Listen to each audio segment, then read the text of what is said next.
આજના સમયમાં જે આપણી ઉંમરના લોકો છે અથવા તો 25-30 વર્ષના જે યુવાનો કહી શકીએ આપણે, એમને બધાને એવું લાગે છે કે ઝડપથી પૈસા બનાવવા બહુ શક્ય છે. અને કેવી રીતે શક્ય છે તો માની લો કે સ્ટોક માર્કેટ છે અથવા ક્રિપ્ટોકરન્સીમાં રોકાણ કરવું, તો એનાથી બહુ ઝડપથી પૈસા બને છે. પણ હકીકતમાં આ બહુ અલગ રીત છે. એકદમ ઝડપથી પૈસા બનતા નથી. અને હું મારો પોતાનો અનુભવ શેર કરું તો હું 2020માં માર્કેટમાં આવ્યો, મતલબ કે માર્કેટમાં મેં આવવાની શરૂઆત કરી. મને ટ્રેડિંગ વિશે, ઇન્વેસ્ટિંગ વિશે અથવા તો સ્ટોક માર્કેટ વિશે માહિતી હતી.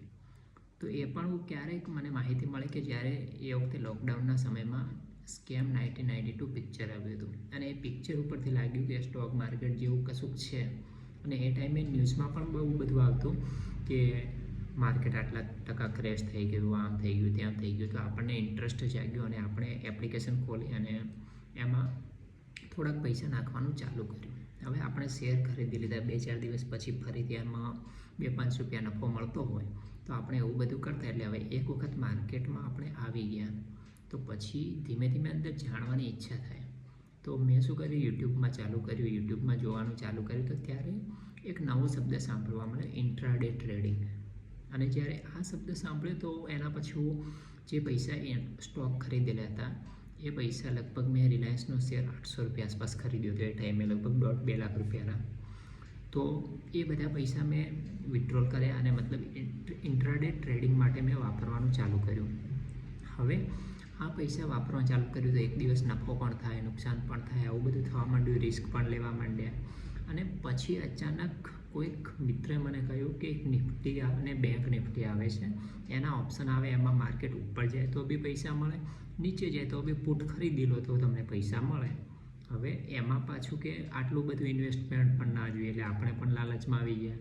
આપણને એમ કે જો ઇન્ટ્રાડે સ્ટોકમાં કરી શકીએ તો હવે આપણે ઓપ્શનમાં કરીશું. પણ હકીકતમાં શું થાય છે કે હું એનામાં આવ્યો, શરૂઆતમાં લખ ગણીએ કે ખબર નહીં કેમ પણ પૈસા બનવા માંડ્યા. તો લગભગ એ 1 લાખ રૂપિયા આસપાસના 1.5થી 1.60 લાખ જેવા બન્યા હશે. પછી અચાનક ધીમે ધીમે પૈસાનું લોસ થવા માંડ્યું, મગજ પર ટેન્શન આવવા માંડ્યું, ઘણું બધું થયું. અને આમ કરતાં કરતાં એ પૈસા ગુમાવ્યા. ધીમે ધીમે બીજા 10-15 હજાર દર મહિને નાખતા. આમ કહીને લગભગ 4-5 લાખ રૂપિયા ગુમાવ્યા 2 વર્ષમાં.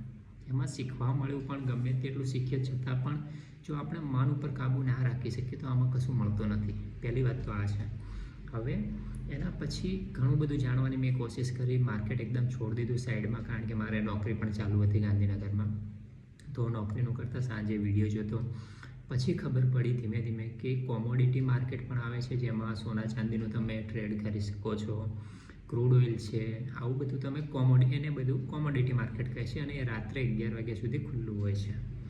પછી મેં આ બધું નિફ્ટી ઓપ્શનને આ બધું બંધ કર્યું. ઘણું બધું શીખ્યો છતાં પણ મગજ ઉપર કંટ્રોલ નહોતું, બહુ પ્રેશર આવી જતું, પૈસાની લાલચ અંદર હતી. અને પછી આવ્યો કોમોડિટી માર્કેટમાં. અને કોમોડિટી માર્કેટમાં છેલ્લા લગભગ 3-3.5 વર્ષથી હું છું. અને ખાસ કરીને ગોલ્ડ અને ક્રૂડ ઓઇલમાં જ ટ્રેડ કરું છું. એ પણ ટ્રેડ એટલે સ્વિંગ ટ્રેડ, મતલબ કે આજે લઈ લીધો તો 4-5 દિવસ અથવા તો 10-15 દિવસ હોલ્ડ રાખીએ, કારણ કે એમાં એક્સપાયરી જે ફ્યુચર હોય છે એ 1 મહિનાની હોય છે. તો મેં પણ ઓપ્શન ટ્રેડિંગમાં પૈસા બહુ ગુમાવેલા છે. લગભગ 3 લાખ આસપાસ તો ગુમાવે જશે મિનિમમ. અને એ બધા કવર કરતાં બી સારું એવું કોમોડિટી માર્કેટમાં હું કમાયો છું. એવું નથી કહેતો કે એનાથી મારું ઘર ચાલે છે, એ ઘર મારું નોકરીના હિસાબથી જ ચાલે છે. પણ મને લાગ્યું કે લોકો ઓપ્શન ટ્રેડિંગમાં અને સ્ટોક માર્કેટમાં પૈસા ગુમાવે છે, તો એમને કોમોડિટી માર્કેટની થોડીક સમજ આપીએ કે કોમોડિટી માર્કેટ કઈ પ્રકારનું છે, એમાં પૈસા ડૂબે છે કે નહીં, અને કઈ રીતે આપણે થોડું થોડું અંદર કમાઈ શકીએ. બરાબર છે.